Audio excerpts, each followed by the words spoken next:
Haya, katika hiki kituo chetu, jina lako nani kwanza? Jina langu naitwa Mohamed Hamisi Mohamed, ni mgombea uwakilishi jimbo la Amani kupitia tiketi ya ACT Wazalendo.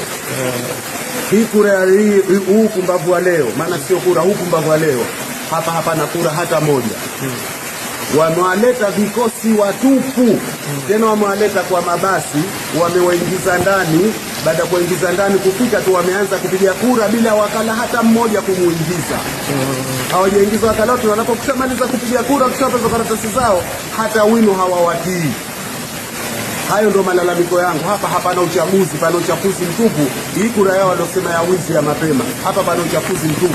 Hapana kura yoyote iliyopigwa hapo. Wameleta watu wao kwa mabasi, wameleta vikosi watupu, ndo kama mnavyoona. Hakuna mtu yote alokuja mtu alokuwa maalum. Ni watu unawaona ni vikosi watupu. Wewe unapolalamikia na kwa wanasemaje? Unapolalamikia wao wale wanojifanya ndo wanatume, maana ndo wanajifanya wao tume. Wanaambia askari eti nitolewe nje. Mimi mgombea nitolewe nje? Kwani kura anapigiwa nani kama sipigi mimi? Mimi wajibu wangu ninapoliona hiki kitu sio niseme. Nani nasema unamfuata mshirikiaji kituo, yeye ndo anakupuuza kabisa. Anaakia na kutoa nje. Sasa ina maana gani ya kupiga kura? Basi natosha.